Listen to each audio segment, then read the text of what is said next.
This is the open sea, where cargo freighters face monster waves. No land in sight, no shelter anywhere. Waves rise higher than buildings, steel bends, decks flood. One mistake, and the ocean takes control. Crew members hold their ground, engines strain, structures groan. If something fails out here, there is no rescue in time. Modern cargo freighters are the backbone of global trade.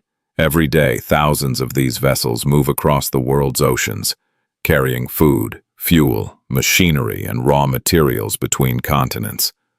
Nearly 90% of global trade depends on them. From the outside, they appear massive, almost indestructible. But in the open sea, size offers no guarantee of safety. These ships are designed to operate continuously. Schedules are tight. Routes are fixed. And while storms can sometimes be avoided, many cannot. Entire ocean regions, like the North Atlantic or the Southern Ocean, are known for extreme, unpredictable weather. Out here, turning back is not always an option. A cargo freighter can stretch over 300 meters in length. It carries thousands of containers stacked high above the deck. But when faced with waves rising 10, 15, even 20 meters or more, that scale becomes relative. The ship is no longer dominant, it is exposed. Every storm becomes a test. The hull must withstand repeated impacts. The cargo must remain secured under violent motion, and the crew must continue operating systems that cannot fail. Because failure at sea does not happen slowly. A single loose container can trigger a chain reaction. A flooded deck can disable critical equipment. A misjudged maneuver can turn the ship broadside to waves, where stability is lost. And when that happens, recovery is not guaranteed. For the crew, endurance is not optional. They work through exhaustion. They move across decks that tilt unpredictably. They secure loads in freezing winds and driving rain. There is no pause button, no safe zone. Even inside the ship, conditions deteriorate. Equipment shakes, metal groans under stress. Every sound becomes a signal. Something might be failing. Yet despite all this, these vessels continue forward because global systems depend on them, because turning away is not always possible, and because the ocean does not wait. This is not just transportation, it is survival. On a moving platform of steel, in a world where the environment cannot be controlled. Cargo freighters do not operate near safety. They cross the most exposed regions of the planet. Vast stretches of open ocean where there is no land, no shelter, and no immediate rescue. The North Atlantic is one of the most dangerous. Here, cold Arctic air collides with warmer southern systems, creating powerful storms that can form and intensify within hours. Waves stack on top of each other, growing taller and steeper as they travel across thousands of kilometers of uninterrupted water. Further south, the Southern Ocean presents a different kind of threat. Encircling Antarctica, it is the only ocean current that flows freely around the globe. With no land to break its momentum, wind and water build continuously, producing some of the largest waves ever recorded.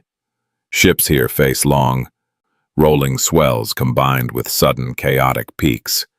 And in the Pacific, the largest ocean on Earth, distance itself becomes the danger. Routes stretch for weeks. A vessel can be days away from the nearest port. If something goes wrong, help is not just delayed. It may not arrive at all. The scale of these environments changes how ships behave.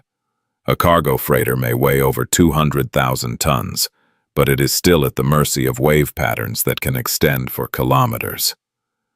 The ship rises and falls, pitches forward, rolls side to side, sometimes violently, sometimes without rhythm. Maneuverability is limited. These vessels cannot turn quickly. They cannot accelerate out of danger. And in extreme conditions, even maintaining course becomes difficult. Then there is the cargo itself. Thousands of containers are stacked in precise configurations, locked into place, but not immovable. Under heavy seas, the entire structure of the ship flexes. Containers shift under stress. Securing systems are pushed to their limits. A single failure can cascade. If one container breaks loose, it can strike others, causing multiple losses, damaging the deck, or even destabilizing the vessel. The physical conditions are not just external. Inside the ship, everything moves. Floors tilt, walls vibrate. Equipment strains against its mountings. Even walking becomes a challenge. Crew members must time their movements with the motion of the ship, anticipating shifts that can throw them off balance without warning. In colder regions, another threat appears. Freezing spray. As waves crash over the deck, water freezes instantly in sub-zero temperatures. Ice builds up on railings, equipment, and exposed surfaces, adding weight, raising the ship's center of gravity, and increasing the risk of capsizing. This is the geography of cargo shipping, not defined by borders or coastlines, but by exposure. A world of moving water, shifting forces, and distances too vast to escape, where every journey crosses zones of risk, and every mile forward must be earned. Section 3. Environmental systems, ocean and weather forces. The open ocean is not random. It is driven by systems, vast interconnected forces that shape wind, water, and weather on a global scale, and when these systems align, they create the conditions that cargo freighters fear most. At the center of it all is wind. Wind transfers energy into the ocean's surface, generating waves. The longer it blows, the stronger it becomes, and the greater the distance it travels. Known as fetch, the larger those waves grow. In major storm systems, this process intensifies rapidly. Low-pressure zones pull in surrounding air, accelerating wind speeds to extreme levels. As pressure drops, the ocean responds. Waves begin to build, layer upon layer, until they reach heights capable of overwhelming even the largest ships. But not all waves are predictable. Some appear without warning. Rogue waves. These are not part of the regular wave pattern. They form when multiple wave systems converge, stacking energy into a single, massive wall of water. In seconds, a normal sea state can produce a wave twice the height of those around it. For a cargo freighter, impact with a rogue wave is violent. The bow can slam into the water with immense force. Deck structures can be damaged. Windows can shatter. And if the wave strikes at the wrong angle, it can destabilize the vessel entirely. Then come cyclones and typhoons. In tropical regions, these storms generate sustained winds exceeding 150 kilometers per hour. Their rotating structure creates chaotic sea states, waves moving in multiple directions at once. Navigation becomes complex. Avoidance becomes difficult. Even outside the tropics, extratropical storms in regions like the North Atlantic can produce similar wave heights, combined with colder temperatures and reduced visibility. Night makes everything worse. In darkness, waves cannot be fully seen, only felt. Radar provides data, but it cannot show the full shape or timing of incoming swells. Crew members rely on experience, instinct, and limited visual cues. And then there is the constant motion. Unlike land-based storms, ocean systems do not pass quickly. A cargo ship may remain inside a storm for days. During that time, the vessel is subjected to continuous stress. Each wave adds strain to the hull. Each impact tests the structural limits of the ship. Metal flexes, components fatigue, and in polar or near-freezing waters, a final layer of danger forms. Ice. Spray from waves freezes instantly upon contact with the ship's surface. This ice accumulates rapidly on decks, railings, and superstructures. As weight builds unevenly, it affects balance. If not removed, it can push a vessel toward instability. These environmental systems do not act independently. They combine. They reinforce each other. They escalate. Wind builds waves. Waves amplify impact. Cold creates ice, and time multiplies every effect. For cargo freighter crews, survival depends on understanding these systems, not controlling them. Because out here, control is an illusion. There is only preparation and endurance. Section 4. Historical development of cargo shipping. Long before modern cargo ships crossed the oceans, trade depended on wind, wood, and endurance. Early merchant vessels were small by today's standards, sailing ships that relied entirely on weather patterns to move between continents. Storms were not just dangerous, they were decisive. A single gale could destroy a ship, scatter its cargo, and erase entire crews without warning. There was no forecasting, no communication, no second chance. As global trade expanded, so did the need for stronger vessels. The Industrial Revolution marked a turning point. Wood gave way to iron, then steel. Steam engines replaced sails, allowing ships to move against the wind and maintain schedules. Hull designs improved, stability increased. But even as technology advanced, the ocean remained unchanged. Storms still dominated. By the 20th century, cargo ships had evolved into massive steel structures, capable of carrying thousands of tons across vast distances. Diesel engines replaced steam. Navigation systems improved. Radar and satellite tracking allowed ships to detect storms before entering them. But prediction did not mean avoidance. Shipping lanes became fixed, optimized for efficiency, not safety. Routes across the North Atlantic and Pacific remained exposed to extreme weather. And as ships grew larger, new challenges emerged. Containerization changed everything. Standardized containers allowed cargo to be stacked higher and transported more efficiently. Modern freighters could carry thousands of containers at once, forming towering structures above the deck. But this efficiency came at a cost. Higher stacks meant greater exposure to wind. More cargo meant more stress on the ship's frame, and in rough seas, the forces acting on these containers multiplied. Shipbuilders responded. Hull designs were reinforced. Flexibility was engineered into the structure to absorb wave impact. Advanced stabilization systems were introduced. Yet despite all these improvements, limits remained. The ocean does not scale down to match human engineering. Even the largest cargo ships, over 400 meters long, can experience bending forces as waves lift one end while the other drops. This phenomenon, known as hogging and sagging, places enormous stress on the vessel's structure. Over time, repeated stress can weaken the ship. Cracks can form. Joints can fail, and under extreme conditions, the structure itself can give way. Navigation technology has also evolved. Modern ships use GPS, weather routing software, and real-time data to plan safer paths. Crews receive updates on storm systems, wave heights, and wind speeds, but these systems are not perfect. Storms can change direction. Forecasts can shift.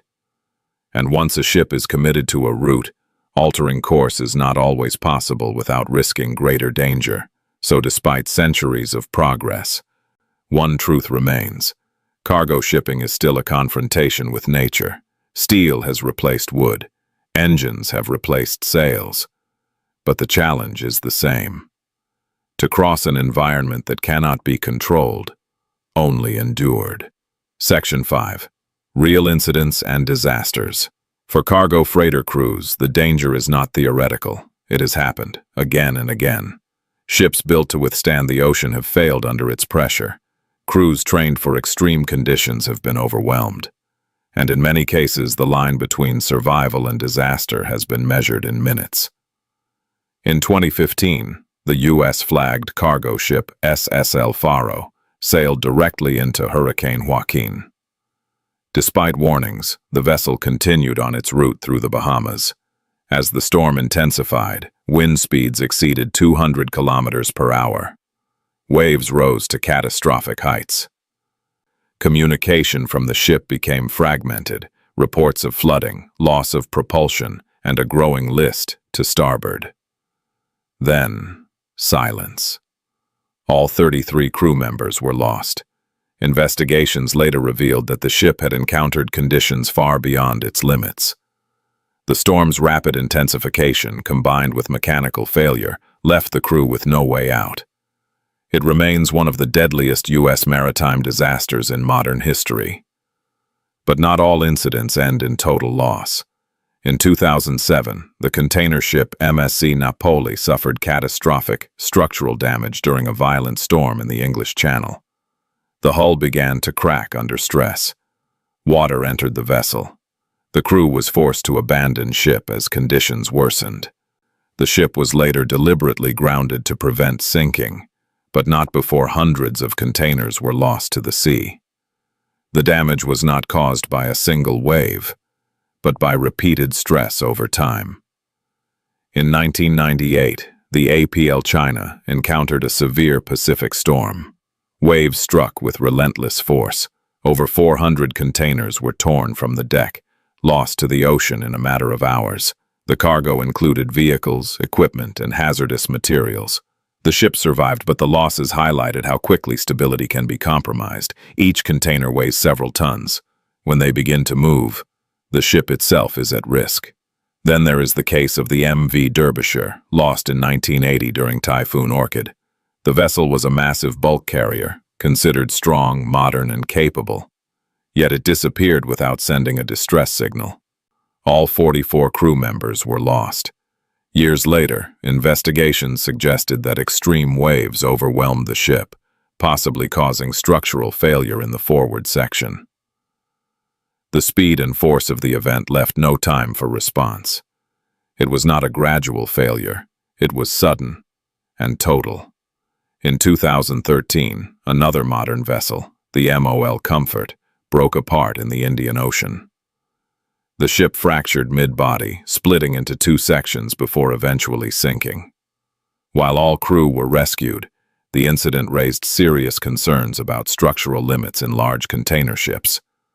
Investigators pointed to a combination of design stress and heavy sea conditions. Even the most advanced ships are not immune, and these are only the documented cases. Every year, cargo ships lose thousands of containers overboard. Many incidents go unreported. Crews face injuries during storms, struck by shifting equipment, thrown by sudden movement, or exposed to extreme conditions while securing cargo. In the North Atlantic alone, winter storms repeatedly test vessels beyond safe limits. Rogue waves strike without warning. Ice builds on decks. Visibility drops to near zero. Crews operate in conditions where a single misstep can be fatal. These are not rare events. They are part of the reality of cargo shipping. A continuous series of encounters between engineered systems and natural forces that do not negotiate. And every time a ship enters a storm, it becomes part of that history. Section 6. Modern Encounters / Present-Day Risks. Today's cargo freighters are more advanced than ever. They are guided by satellite navigation, connected to global weather systems. Engineered with precision down to the smallest structural detail. But once they enter open water, those advantages begin to narrow. Storm avoidance is the first line of defense. Before departure, routes are carefully planned using real-time meteorological data. Captains adjust speed and direction to avoid the worst conditions. But avoidance is not always possible. Storm systems can expand, merge, or shift unexpectedly, closing off safe paths. Sometimes the only option is to go through. When that decision is made, preparation begins immediately. Crew members secure every container. Lashing systems are tightened. Loose equipment is locked down, Inside the ship, watertight doors are sealed. Critical systems are checked repeatedly. Because once the storm hits, access becomes limited, and mistakes become irreversible. As waves begin to rise, operations change. Speed is reduced. The ship is angled into the waves, head-on when possible, to minimize rolling. But even with perfect positioning, the motion becomes extreme. The vessel climbs, then drops. Metal strains under impact. Water crashes across the deck with force strong enough to move heavy objects. Crew members rarely go outside during peak conditions. If they must, they wear full protective gear, secured with harnesses, moving carefully across surfaces that tilt unpredictably beneath their feet. One slip, one misjudged step, and the ocean takes over. Inside, the environment is not much calmer. Equipment rattles continuously. Sleep becomes difficult, sometimes impossible. Fatigue builds, but the workload does not stop. Engineers monitor systems around the clock. Officers track course and conditions. Every decision is critical, because small adjustments can prevent larger failures. Then there is the psychological strain. Days inside a storm, with no clear end. Constant noise. Constant motion. The awareness that help is far away. For many crew members, this is the hardest part, not the waves themselves, but the duration. And now a new factor is changing the equation. Climate patterns are shifting. Storms are becoming more intense. Wave heights are increasing in certain regions. Weather systems are less predictable than before. This means cargo freighters are facing stronger forces, more often. Technology continues to improve. Better forecasting, stronger materials, smarter routing systems, but none of it removes the core reality. The ocean cannot be controlled. It can only be anticipated, respected, and endured. For modern cargo crews, every voyage carries that understanding, because no matter how advanced the ship becomes, the moment it enters a storm, it is no longer in charge. Section 7. Final conclusion. Out in the open sea, there are no borders, no safe zones, no guarantees, only distance and exposure. Cargo freighters continue to cross these waters every day, moving the weight of global trade through an environment that has never been stable.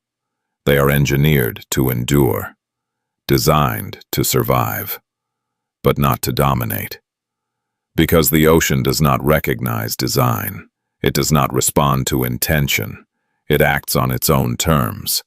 Every wave carries force, every storm carries risk, and every journey carries the possibility of failure.